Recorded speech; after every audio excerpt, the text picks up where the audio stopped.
Good morning. I'd like to welcome you to ELCA Stewardcast 2020.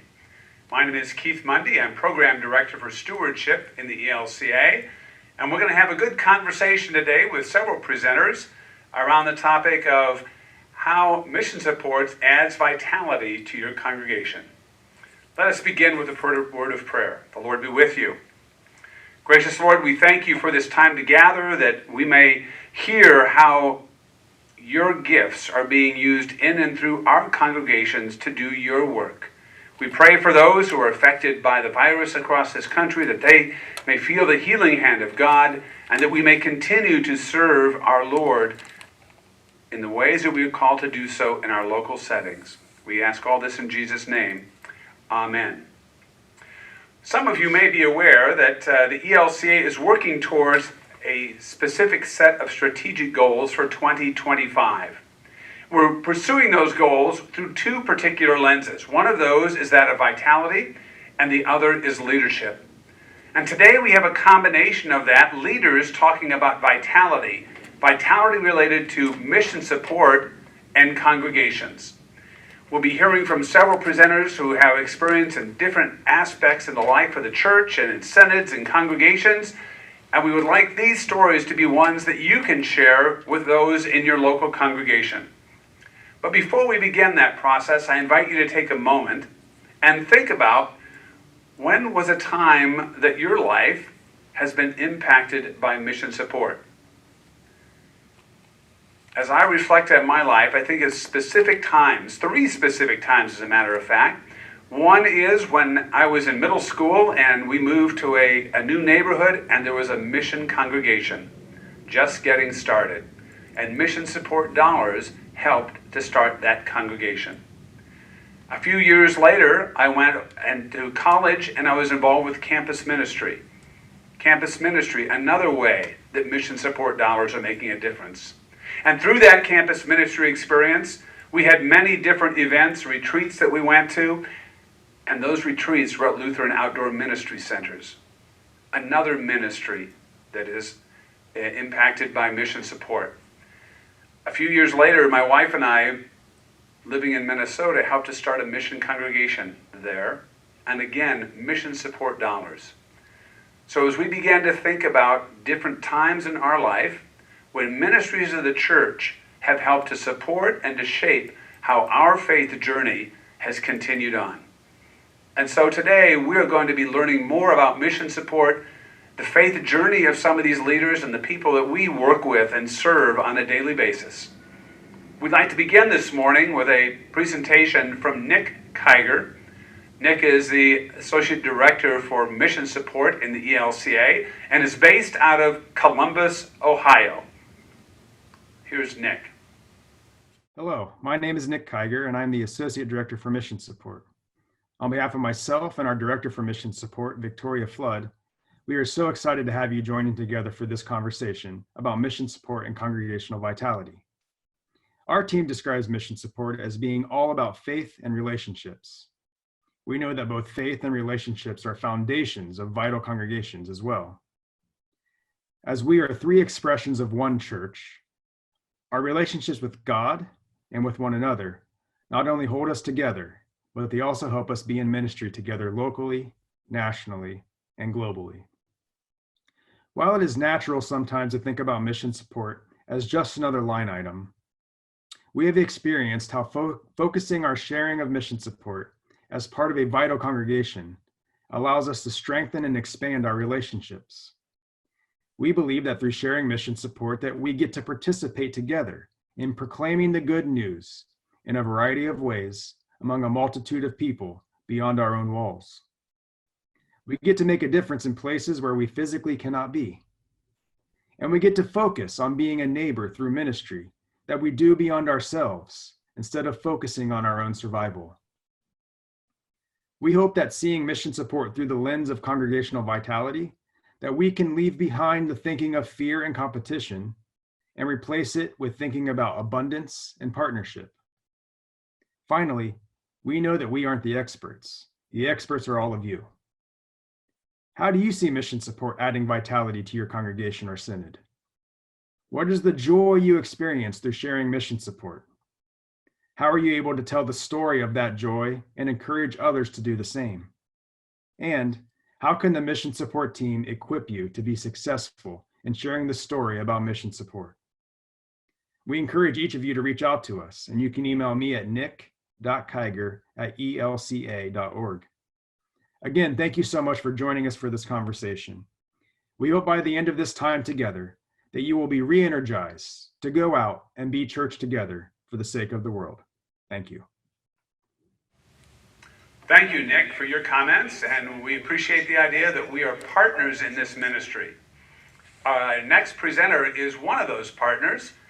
It is Miss Faith Simonig, who is from Western North Dakota. She is the Synod Stewardship staff person and has worked in that particular role for almost 5 years.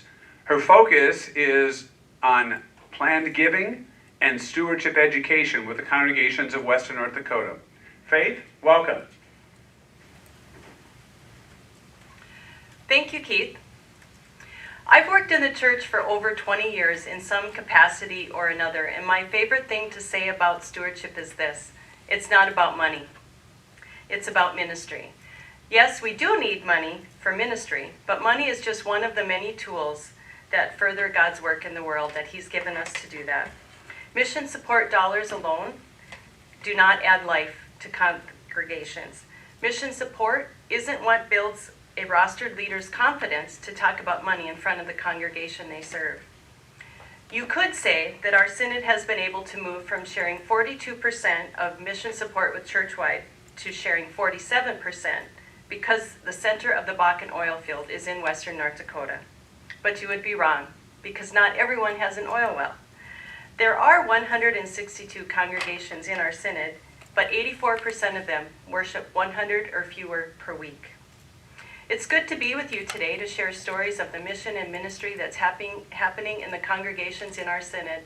But before I do that, I'd like to describe the environment when former Bishop Narum took office 11 and a half years ago, because the circumstances and challenges of that time influenced the way we ministered to the people in our care. A new method of oil and gas extraction was providing hundreds of jobs and opportunities for new business. It was also distributing revenue that was unexpected to people and families and congregations and nonprofits. The whole country was in recession, and people flocked to Western North Dakota for jobs with wages that were unheard of before. Fundraisers also flocked to Western North Dakota. They seized the opportunity to assist people with all that cash. Unfortunately, not everyone had won the lottery and had an oil well in their backyard. And as we know, the price of oil can go down in a second. Anyone who is connected to farming and ranching, they may experience too much rain or not enough rain. Stories of lean years in agriculture are passed down from generation to generation, which cause a sense of scarcity. Hang on tightly to any extra you have. You may need it someday.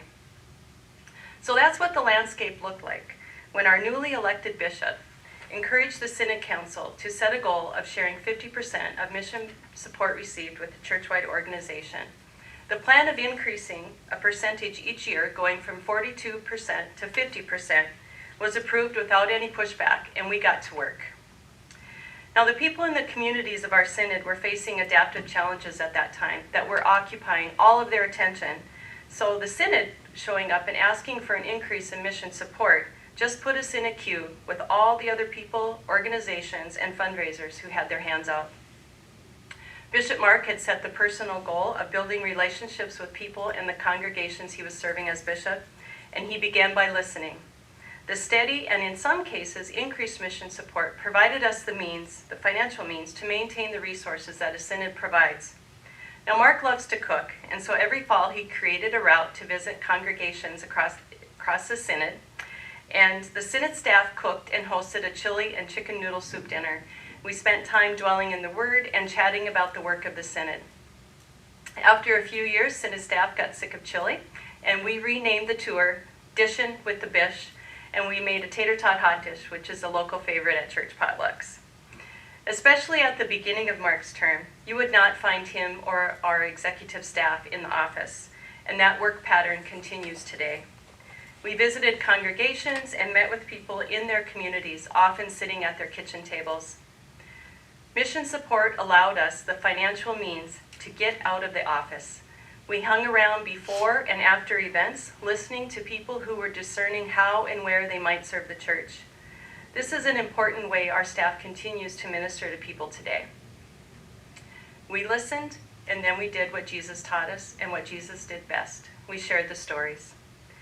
Through our effort of connecting with people in their lives, people expanded their understanding of relationship with the church.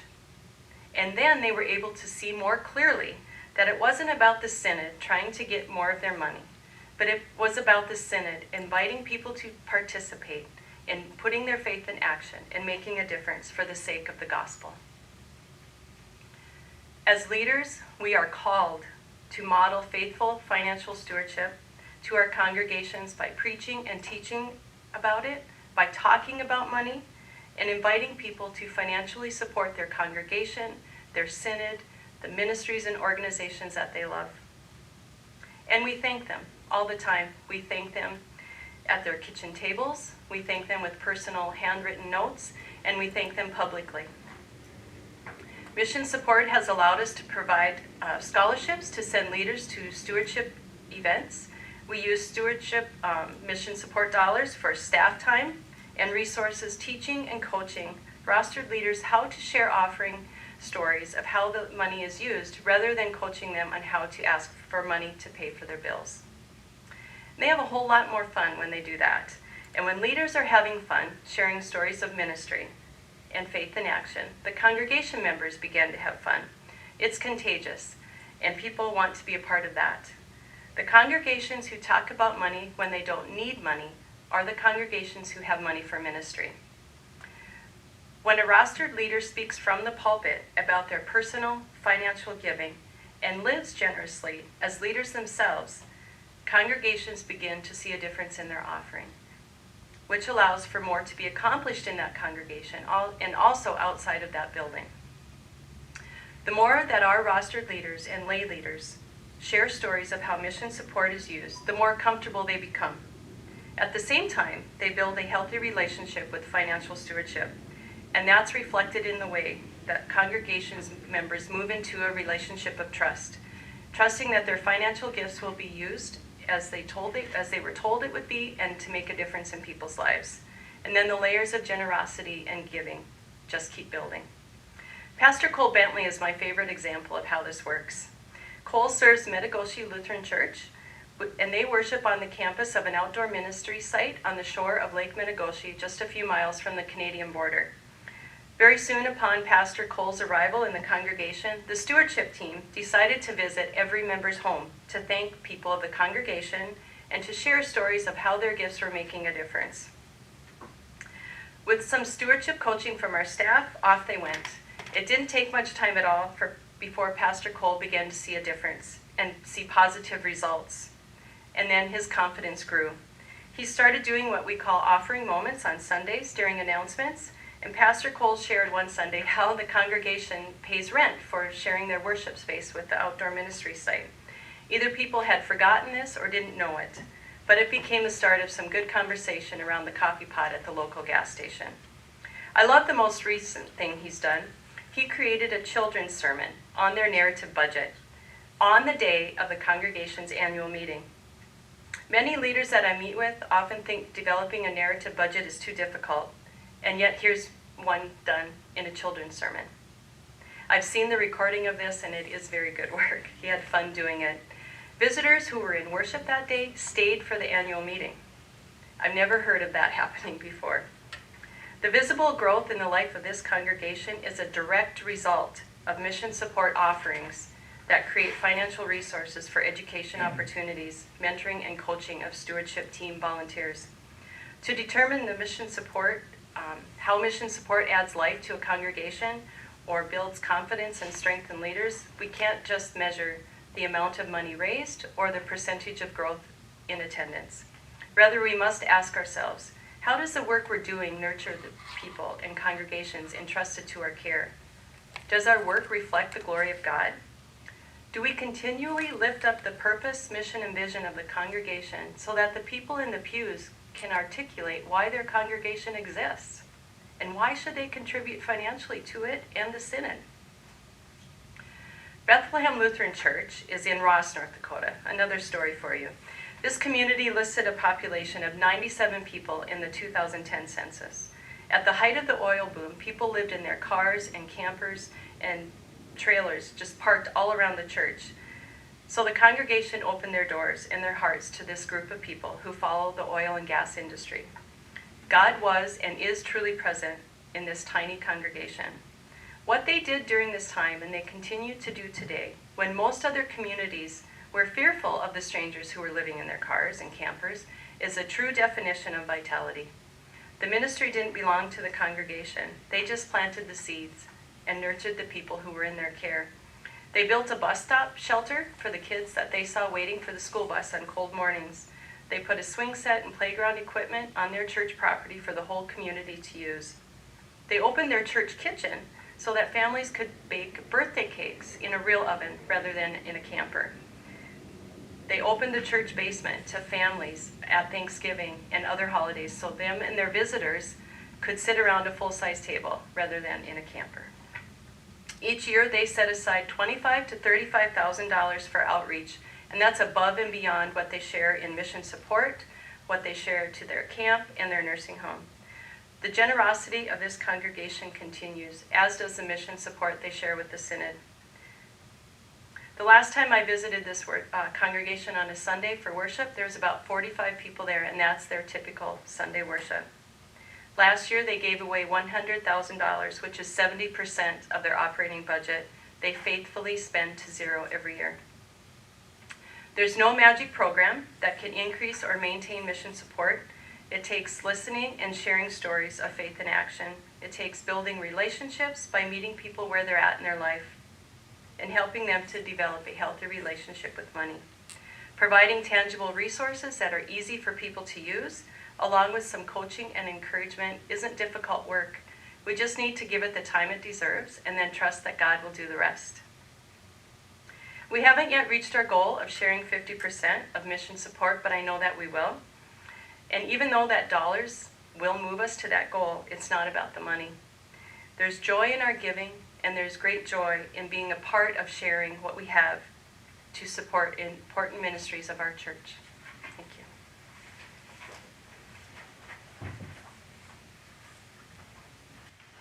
Thank you, Faith. Appreciate that, and especially appreciate the stories that you shared. Our next speaker is going to be Rob James, Pastor Rob James, who's a member of our ELCA Congregational Vitality team. Please listen to the stories that Rob has to tell. Thank you. Hello, siblings in Christ. My name is Rob James. I am the ELCA Congregational Vitality Program Director for Learning and Evaluation. It does fit on one business card, actually. But before I joined our Congregational Vitality team in 2018, I was the mission developer and pastor of GPS Faith Community, God's People Serving in Machesney Park, Illinois. So I was there from 2006 to 2018. I was asked in my current role, but also in that previous experience, to talk about mission support and how mission support adds vitality to congregations. So if I'm going to talk mission support, I need to talk stewardship. And if I'm going to talk both those together, I have to start with confession. I know as a mission developer, right, especially those years after our grants ended, we were on a shoestring budget, and we often said we didn't even have the whole shoestring. And I've been in those conversations, I've been in that place where I know that the easiest thing to cut is mission support. It's an unfortunate reality, but if you don't pay the electric bill, the electric company turns off your power. And if you don't give mission support, generally nobody comes knocking down the door saying you can't be there doing what you're doing. But I also know from experience that it's a first step towards a greater isolation and feeling like we're on our own. We are indeed church together, and that happens when we celebrate and share the stories of how we're church together. So I think to talk mission support, we have to talk stewardship. And to talk stewardship, I think we have to name some of the mistakes that I know I've made, and maybe you have as well in your context. I think in a day and age when the church is generally in decline and when more people aren't going to church, whenever someone new does manage to come into our community, we're so welcoming that we don't expect anything. I actually think that's a mistake. In fact, our mission started 3 months before I got there, so this was on them before I joined, but I let it go on for a couple years. Is a new start every Sunday. We counted on new people being there. And our line when it was time for offering and worship was we would say, if you're a guest with us today, let those baskets pass on by and let this service be our gift to you. At our 10-year anniversary, I stood up and said, some of you are still acting like your first-time guests after 10 years. Because we hadn't done a good enough job about not only teaching stewardship and the value that it gives to our lives as discipleship, but about connecting that to the greater story of who we are as one congregation in this excellent and wonderful denomination. So our 10-year anniversary, actually, and we did before, but our 10-year anniversary is when we worked hard to make sure that that connection was strong. We're fortunate, we're about an hour away from our church-wide office here in Chicago, and so I was able to bring some of our great My Now colleagues out to preach and to share stories and to connect us to that story. But I think we can do an even better job often of just using the resources that are out there, the stories of faith in action that comes out, Facebook posts that are shared from our synods and from churchwide, do a great job of helping us connect the people in the pews on Sunday to who we are when we celebrate that we're a church with over 9,000 locations and with millions of people coming together to live as followers of Jesus Christ. I think people want to belong. I think people want to be known. I think people want to be valued when they walk into a congregation. So I don't think we need to give them the easy pass. Instead, I think we need to let them know that they are a part of something bigger and greater than themselves, and that we're excited for them to bring their full selves and their full gifts to who we are together as church. So sharing those stories, you know this, right? I hope you know this, that when offering comes in, your congregation is called upon to send mission support. A percentage of your funds that go to your synod. Your synod uses that to do amazing work throughout your synod, wherever that may be. And then your synod sends a percent of those funds onto our church-wide offices, where we use that to do ministry around the nation and really around the world. And so now in my current role as the Program Director for Learning and Evaluation with Congregational Vitality, I get to talk not just about my story as a mission developer in one congregation, but I get to tell you that in 2019, we approved 39 new starts in the ELCA. Yes, synods and mission partners come alongside to add thousands, if not even hundreds of thousands and millions more, but the grants that we're able to give because of your offering allow us to say yes to these new starts that come in so that we can start new ministries among ethnic-specific communities, so that we can start new ministries that might look different than what a lot of us expect to see as a church. Maybe it's not a Sunday morning at 9 o'clock, and maybe it's not in a building, but there's a community gathered together around word and sacrament, about building relationship, about learning to live as followers of Jesus. All of these ministries happen because we celebrate that we are church together and we use the resources that God has given us to do this ministry. I could talk about a number of different things. It's not just new starts. We have strategic ministries. Strategic ministries are ministries among our ethnic-specific communities and communities among people experiencing poverty.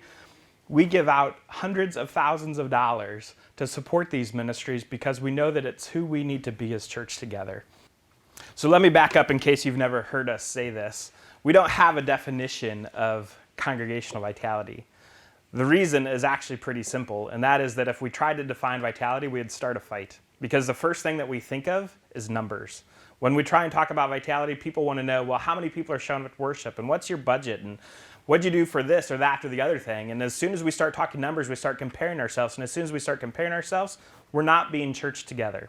So we have a contextual description of congregational vitality, and that we are communities of Jesus, nurturing life-changing relationships with God, one another, and the world. Doesn't that sound like who you are, who you're called to be as one congregation, a part of this larger church together? We celebrate that this vitality happens when we come together in relationship. And so 2 times a year, we have our Congregational Vitality Training. Just a couple weeks ago, we were in San Diego with almost 400 leaders from across the country.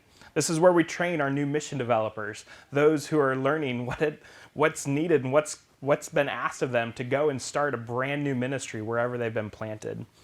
But it's also where we gather teams together to train and to support synod teams that can go out and help congregations come together and create collaborations and cohorts so that we know and can celebrate that we're not doing this alone. We can stop competing with one another. We can start encouraging one another. It's where we train our vital congregations leaders who are doing ministries in places where something needs to change, but we know the Holy Spirit is at work and there's hope and there's potential. And so these leaders are taking on calls that are more challenging than anything I could imagine. Remember, I'm a start new, not a try and turn around kind of person. This ministry of congregational vitality, of celebrating that we're called into this collaboration, couldn't happen if we didn't celebrate that we really are church together, not only when we come together, but when we send our checks in, when we celebrate that the offering we've received and the gifts that we have are not just ours, but are for all of us. And when I say all of us, I don't just mean those of us who are in the congregation, I mean those people in our communities. The mission support dollars that turns into grants and turns into other ministries that get sent around this world are leading in places where ministries are happening for people outside the church buildings that wouldn't happen otherwise. So we've created a homeless and justice ministry network. It's one of our strong cohorts now at our training that we just did. This group of leaders from across the country doing ministry in places that's hard are sharing awesome stories of how they're out serving food and sharing clothes and being in relationship with people that desperately need to know that they are loved by a great God. Our dollars come together to support that ministry in places that you and I probably won't ever go to, perhaps. But we get to celebrate that when the pastors that are doing that in that work and the lay leaders that they've lifted up and brought alongside of them are doing that, that we are there as the church together. Well, thank you, Rob, for your comments about congregational vitality and the ministries that are made possible through our mission support. Our next speaker is going to be DEM Danielle Denise from the North Carolina Synod. She's been a DEM there for about 2.5 years and is going to share some of the exciting things they're doing to grow mission support in their congregation. I'm Pastor Danielle Denise. I serve as the Director for Evangelical Mission here in the North Carolina Synod. We are a synod that stretches all the way from the mountains just past Asheville to the coast with one of our congregations on the Outer Banks. So it's about 8.5 hours between our congregations across the synod. And we cover all kinds of landscape, inner city, Charlotte, rural North Carolina, coastal, mountain. So you can imagine just from that our synod is really broad, which means the work of our synod around mission support and stewardship is also broad as we engage with lots of different kinds of congregations. We have 197 congregations here in the North Carolina Synod, 6 mission starts, and we're really, really thankful for the ways that we get to be in partnership together. Prior to this role, I served as a parish pastor of 2 congregations in our synod and have been on our staff here as part of the bishop's staff in North Carolina just over 2.5 years. So we've done a lot of work, and I'm excited to share some of that with you. One of the things that's true is that we are a diverse synod in regards to geography and in regards to even languages spoken in our congregations. We have one congregation on the Qualla boundary and with the Cherokee, Eastern Band Cherokee people, and they worship in Cherokee and English. We've got several congregations that are bilingual or worship in Spanish along the way. So there's lots of diversity in particular expressions across our church, but we like most of the ELCA and racial diversity are largely white. We have a pretty large economic diversity in regards to we've got congregations in areas of rural North Carolina where there will be no more population growth. There will be no more new industry moving into those places. And those congregations think about vitality different than our congregations in large cities like Raleigh and Charlotte. The city of Raleigh and Wake County, where they're located, is adding 64 new people a day. That's remarkable. And then there are places and counties that are not experiencing that kind of life just by kind of normal. People are moving to the Triangle and places like that, and in our synod and across our state.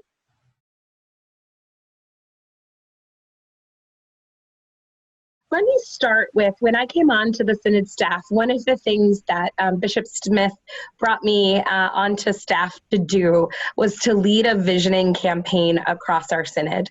Our Synod had not done a mission, purpose, vision since 1999, and so it had been a lot of years with our current kind of mission and focus. And so in 2018, our North Carolina Synod Assembly adopted a purpose statement for the North Carolina Synod, that we will cultivate and celebrate vital congregations, that we will identify, equip, and nurture whole and healthy leaders, that we will embrace and engage in collaboration, and we will proclaim the promise of the resurrection with a prophetic voice, all for the sake of the world. And so part of what that's done for us in mission support in particular has allowed us to storytell at a different level, because we are we're talking about our own purpose around every corner. And so it's allowed us to say, your mission support helps us celebrate vital congregations. Your mission support helps us cultivate vital congregations. And so one of the key things that we did in 2018 was to say, here's our purpose. The second thing that we did in our visioning process was to name our core values. And we led core value exercises across the Synod, engaged about 700 members of congregations around the Synod in a core value exercise, and named 4 core values that we were going to commit to, that were going to be our lens for our work together. The first core value is Jesus Christ. Maybe not surprising. We're not a club. It's funny, when we did that originally, we were sort of making assumptions. Yes, of course, Jesus. And we heard across the Synod, let's not make assumptions. Let's not have people pretend we're a club. Let us clearly say that we have been marked, claimed, and sent by Jesus Christ into the world. Our second core value is generosity. It showed up all over the place, which I love. This is a generous synod. This is a synod that gives mission support to the church-wide expression. They're a synod that has a foundation that gives away $500,000 a year to congregations and local agencies and institutions doing mission work in our synod. And so it was really lovely to hear people from across the synod say generosity is our lens of doing life together. The other 2 were relationship and reconciliation. The reason I share that is because that lens of generosity being named changed things for us. Because if we really believe generosity is a core value, then we can't start every letter that we communicate to the synod from a mindset of scarcity. We don't have enough. There isn't enough. Our conversation has to be anchored in abundance and belief that God will do a new thing, even if we have resources that are dwindling economically or financially. So those are things that were really key to us in regards to mission support. And I share all of that to say that part of what is uniting congregations that are so different is our purpose and our values. And it is uniting congregations in common language so that when people say, why do we give to the synod? They can answer, vital congregations, whole and healthy leaders, collaboration and prophetic voice, right? That's what we're going to do and be about. So that's really shifted things for us. And in the process, maybe to answer your question a little more directly, in the process of us doing some visioning work and naming what a vital congregation was, we were very clear to say that a vital congregation is more than money and attendance numbers or butts and bucks. How do we move beyond those as metrics? And we were also really clear to change the way we asked for mission support. We don't have a complicated formula. Our request is 10%. That's the request we make of congregations. But what was happening is that we were asking congregations to give to mission support. Sometimes it was congregations that had given $0 or $1,000 of mission support, and we were sending them a letter that said, do your 10%. That's $12,000. And I had pastors say to me when I started this job, oh, I got a letter that said 12,000 and my congregation's currently giving 700. I throw that in the trash. There's no way we can get there. So we really started, one, to storytell, but two, to scale our ask to what people had given. So if people were giving less than $250, of which we have congregations, our ask was, would you increase $25 a month? This year in 2020, we had I think we had 9 congregations that were giving $0 to the synod, and 5 of them became pledgers and givers in 2020 because we asked them for $25 a month, $50 a month, which doesn't seem like a lot. You're like, man, I only got $400 or $500 from that congregation. But what we're saying is, like, we're in it together now. Right? And there's such beauty in saying, all right, your $400 is becoming this in the life of our synod. It is helping us with, like $400 in our synod could mean supporting a mission congregation. It could mean doing social justice and advocacy work. And so for us, part of the vitality indicator is to say, you're not only vital if you're giving 10%, you're vital because God put you there, right? But also part of your vitality is learning to grow in generosity. And we don't usually go from a 0 to a 10. We go from a 1 to a 2 and a 2 to a 3. And so part of it has been inviting congregations to figure out how to go from a 1 to a 2 and a 2 to a 3.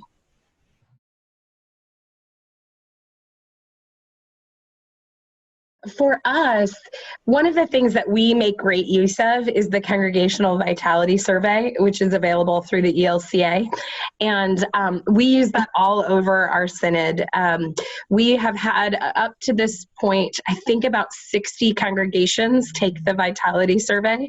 And our goal at the end of 2021 is that we'll have over 100 congregations that have taken the Vitality Survey. And what we love about the Vitality Survey is it talks about vitality in 3 areas: your relationship with God, each other, and the world. And we always joke that if you're all about Jesus and don't care about each other or the world, you're so heavenly minded, you're no earthly good, right? And so there's got to be this sort of balance between God and then also the outward expression of that. But we also aren't just a club. And so we can't just measure relationship with each other. And we're not just a social service agency. So it can't just be the world. And what we love about the Vitality Survey is that it does all 3 of those things. And it allows congregations to think deeply about what is my sense of God's presence in this worship expression? How often am I praying? What does my daily faith life look like? And that those are caught up as indicators of health in a congregation. Can we manage conflict? How well do we communicate with each other? These are questions they ask in the relationship with each other portion. And then the outward to the world is, do we advocate? Are we just doing social charity, or are we engaged with our neighbor? Those kind of questions.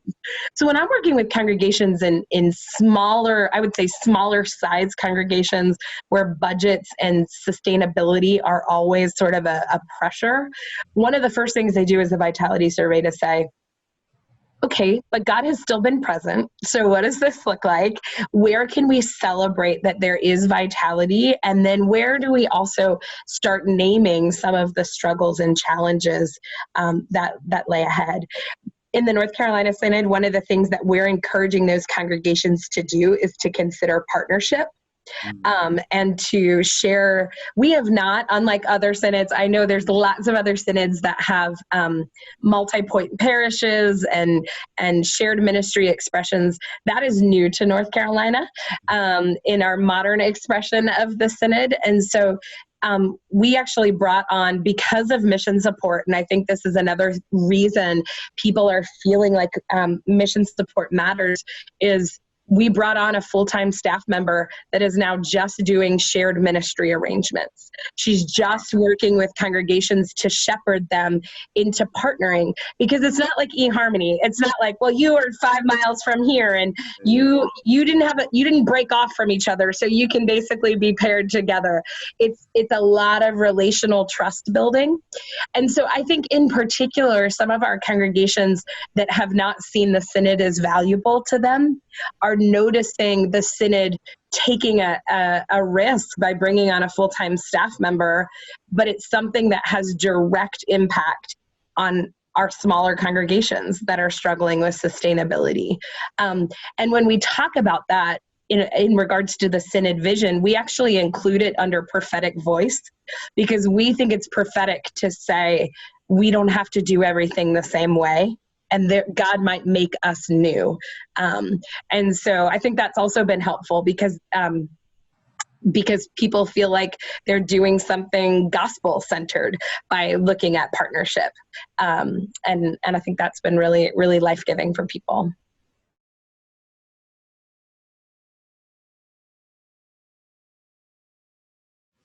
So a couple things that we've instituted, and we still have a long way to go to figure out, we're doing really pretty solidly right now in mission support. And yet we recognize that we're going to have to look at some sustainability things even for us as a synod.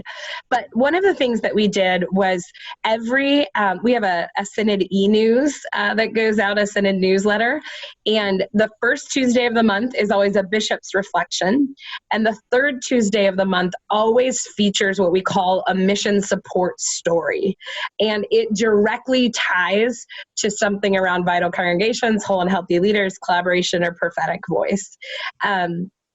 And those stories are just that. They're stories. We joke often that we're really good at inspirational facts as Lutherans, and that people ask us for what's exciting. We just give them the more facts. And so we are really trying to be storytellers. And those mission support stories highlight things that you don't always expect. For example, it might be a candidacy story, but you get to hear about an internship site visit made possible by mission support, or the experience of a call committee chair and calling their new pastor, made possible by mission support, right? And it's turned out that our most read article, maybe not surprisingly, is the reflection from the bishop, but pretty much across the board, the next most read article every month is our mission support story as we look at our analytics. The other two things that we have done that I think have been helpful, one is that this past January, we hosted a council president webinar, just like this via Zoom, and we did 3 different times so that people could hop in and on as they needed, and had I think we had 75 council presidents on a webinar with us.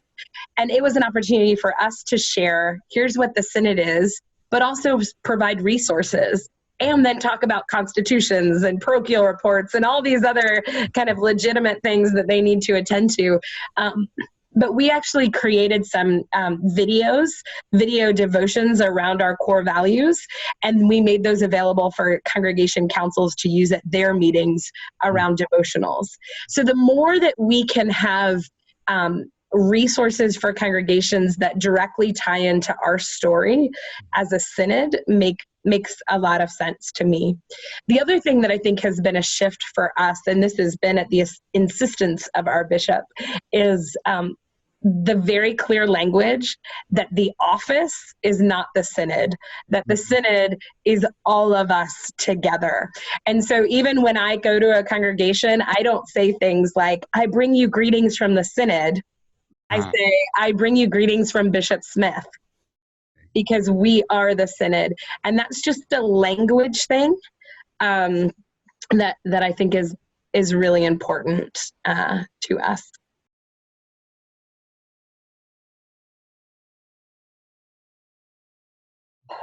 I mean, we always say you can't have one without the other, right? Like, we don't get vital congregations unless we have whole and healthy leaders. And generally, we don't have whole and healthy leaders when they have to serve dysfunctional congregations, right? Like, that's the reality. So that's really important to us.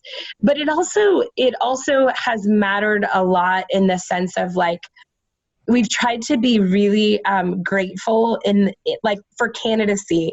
The person in charge of candidacy in our synod just goes to worship with the congregations that have candidates and stands up on Sunday, doesn't preach, but just says thank you, because you are showing the synod vitality. You are showing each other what it looks like to be vital by raising up leaders for our church.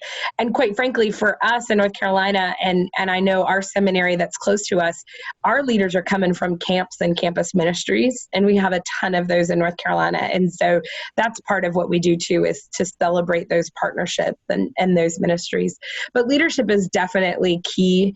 The other thing I was going to say is, I think the other thing that is inspiring some vitality across the synod is that leaders are doing things like, I think this year alone, it's March, I've probably done 4 core value exercises in congregations, because they see the synod naming this and they're starting to say, wait a second, we've got to know who we are. We've got to name our own core values.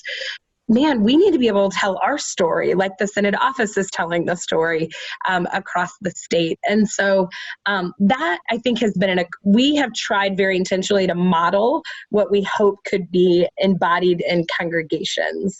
And so that's been fun for me, just to be a part of congregations being really clear about who they want to be, what their core values are, and how they want to operate in the world.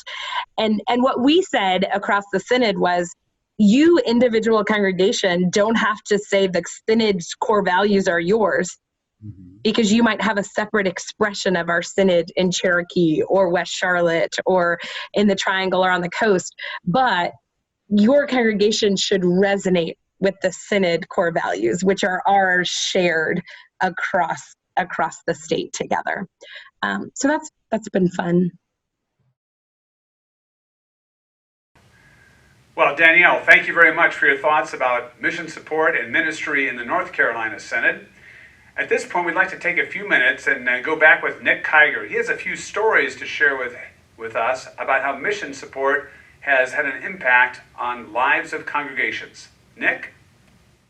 Mission support really allows us to reach out beyond our walls and into our communities, and it helps us make ministry possible in places where we can't be. In Montana, there's a pastor named Ned, and Ned explains his work as part-time. And I use those quotes because I know that no pastor's work is ever part-time, just their pay. Ned's church building looks nothing like most of our congregations. And in fact, you had to get a background check, empty your pockets, and walk through a metal detector to go into his congregation, escorted by a guard. Ned's congregation is the Montana State Prison.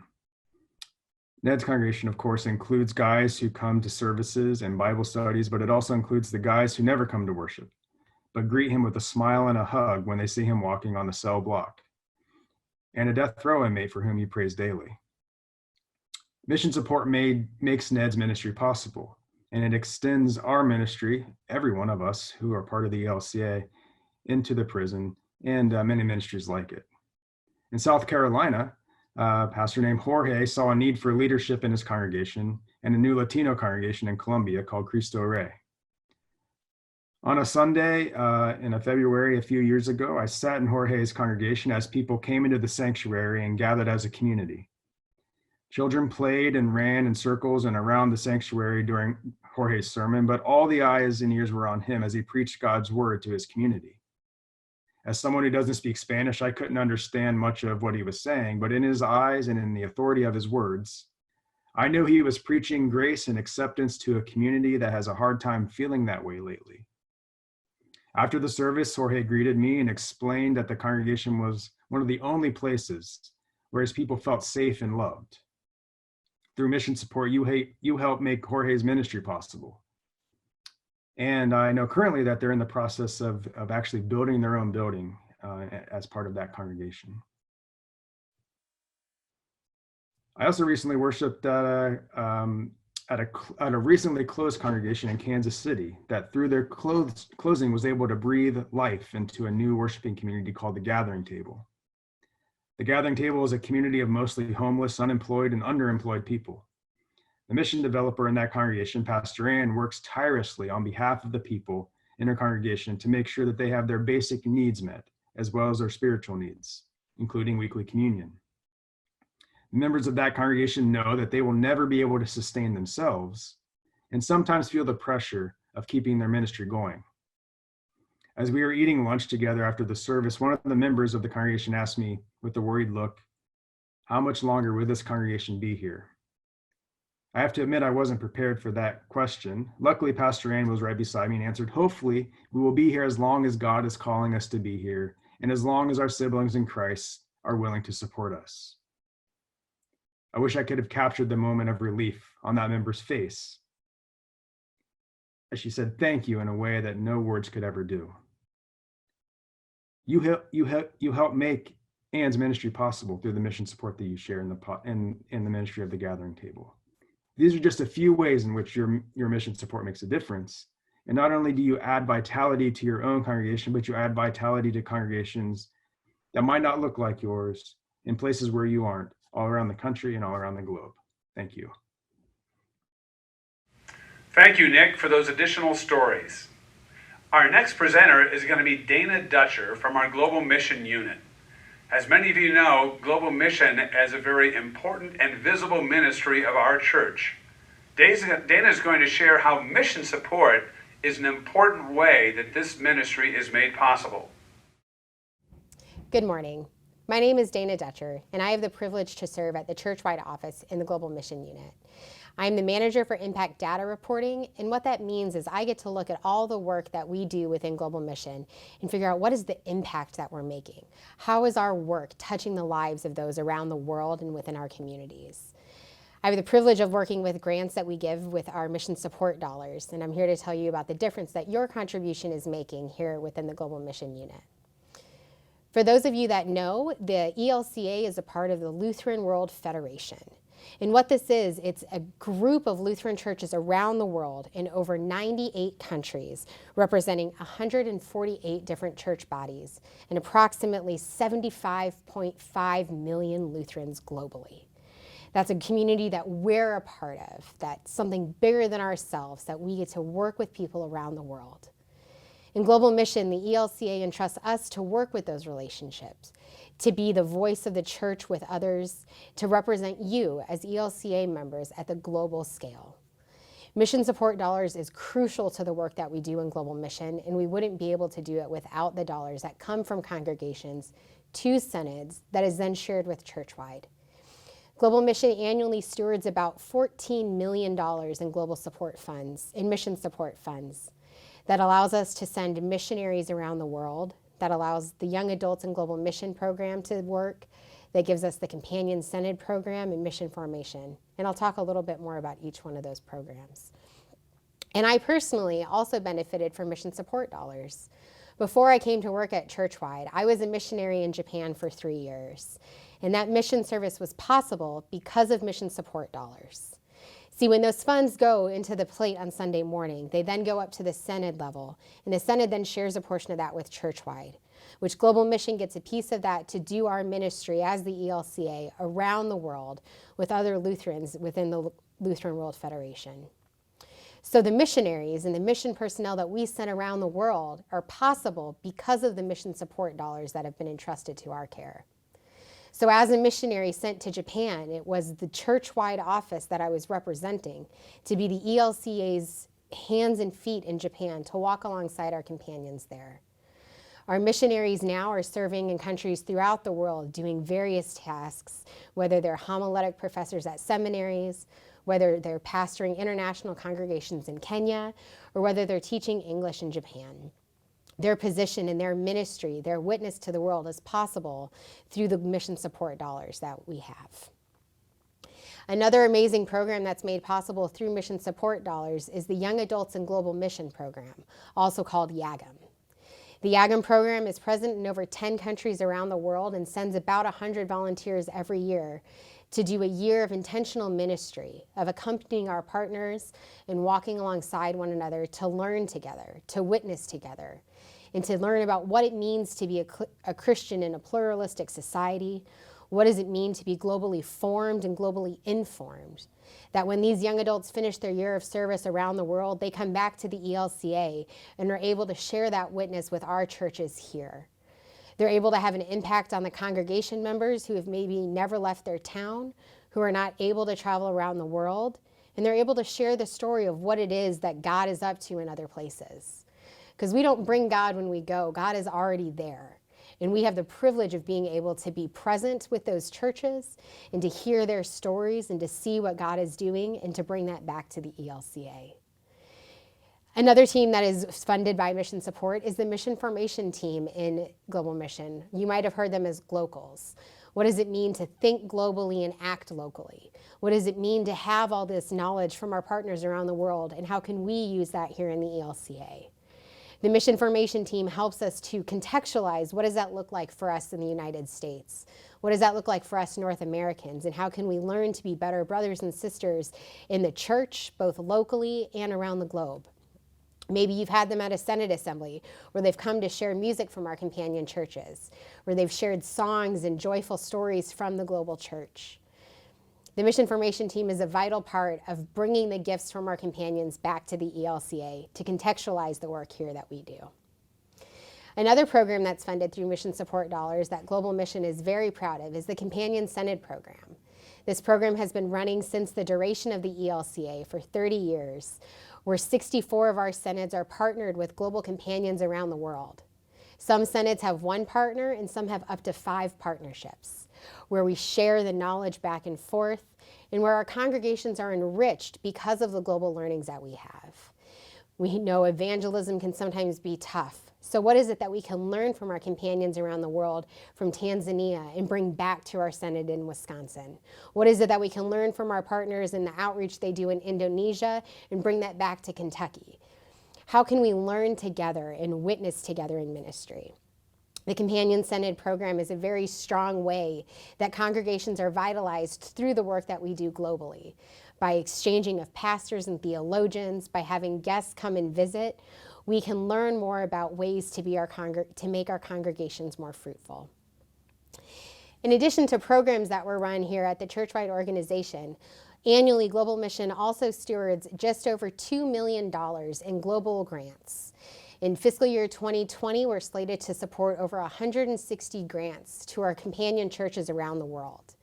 Your mission support dollars not only help evangelism and churches thrive here in the United States, but they also help churches thrive globally. We regularly award grants in areas of mission outreach and evangelism, in education, theological discernment, to help churches around the world grow in their ministry and their mission. These grants are vital to the support of the Lutheran World Federation, as well as that we're sharing the gifts that we have with our brothers and sisters around the world. Another program that is really sharing the wealth of education is the International Leaders Program. This is a program that's been one of the ELCA's best kept secrets, where our companion churches around the world send people here to the United States or to churches in other parts of the world to pursue theological education, to become more informed, to be better leaders for their church. The International Women Leaders Program is also a portion of this program, where young women from around the world come to the United States to receive bachelor's in education through our partnerships with ELCA colleges and universities. These students come to the United States and learn in our institutions and are participants in ELCA congregations. And by having their presence in their classrooms, they're also enriching their classmates' experience and helping people learn about the countries where they come from. By having global companions here in our context, we are continuously growing and being enriched by the stories and the wealth that they bring here to us. It is through your mission support dollars that all these programs are possible, and that global mission can continue to be the ELCA's voice around the world. And for that, we thank you. Thank you, Dana, for the information about global mission and the ways that we are making a difference around the world. I'd like to take a few minutes here in a closing to summarize and hit some high points, perhaps, from our speakers, as well as to then share a couple resources with you. As I think back about the presentations made this morning, I remember Nick talking about mission support, that portion of our regular offering that is passed on to the Synod for both Synod and church-wide ministries. That is what mission support is about. I think of Faith when she talked about where their Synod began. They began by listening to where people's hearts are, listening to how people wanted to make a difference in the lives of others, and then sharing stories about how they are doing that already in so many ways through the work of the Synod and church-wide ministries. I noted she said it was important to have a goal. Their Synod had a goal, and it's important for congregations to have a goal. If we have that goal, if we know the direction we want to go, it helps us to be moving in the right direction. Then I remember her share the story of the small congregation. A small town, a population of 97 people, 45 people in worship on a Sunday morning, and they give away 70% of their income. It begins to show us that if they trust in God and that God will provide, there's hope that they can move ahead and help others. I think then about Rob's conversation. And Rob talked about the value of using an anniversary in the life of the congregation as a way to lift up some of those fundamental goals that the congregation has in the long term. Anniversaries are reminding points, or reminder points in the timeline of our congregation of things that we're trying to accomplish long term and how we've made progress over that time. He shared with us about how we work with new starts, 39 new starts last year. I recently saw the list, and we have over 350 mission developers for new starts around this country. Over 300 mission developers. These are the places where we are making a difference. This includes some work that we're doing with the homeless and justice ministries. These are ministries that are called strategic ministries because they are places where we think we need to be on the street with people who need to know that God is there with them. God is there in God's presence, but also through us. And then we can take a look at what Danielle talked about. And she talked about being anchored in the concept of an abundance theology. Look how God has blessed us, and look at what we have to work with, not looking at what we don't have. She talked about the importance of leadership, collaboration, and a prophetic voice. How do we have that prophetic voice in the communities that we serve? We do it through the strength that we have by working together in ministry collaboratively, by growing and developing leaders who are equipped to bring that voice and the actions that go with it to make an impact in our communities. She talked about one of their goals to work with congregations that have zero mission support. And I liked her strategy there of reminding them that you are vital because God put you here to do God's work. Let's talk about what shape that takes and how we can partner to do that together. And then Dana. Dana talked about missionaries. She talked about young adults in global mission, how we're bringing the next generation of leaders and missionaries up in this church. She talked about companion synods that we have around the world and what we're learning by what other synods are doing in different contexts, whether that's evangelism or whether that's service or whether it's how they do an offering. We're listening and we're learning and say, what can we bring back to our own context? And then she talked about the areas of ministries that we fund, international funds for leaders and for women. Again, how are we growing future leaders, both in our church here domestically, as well as leaders around the world? We do that partially through our participation with the Lutheran World Federation. 75 million Lutherans from around the world working together, trying to figure out how can we be partners together in doing God's work. These are some of the important aspects that are made possible through our mission support. I want to take a few moments and share with you some of the more specific resources that we have. One of those, and you are probably familiar with, is Stories of Faith in Action. This is the annual magazine that comes out each year. It usually comes out just after Labor Day. And it's a magazine that has stories about how our mission support dollars are being used. This is something that is available. You can get it online at the ELCA website, or you can go and order that from our distribution center. The magazine does not cost anything. It is only the shipping of this.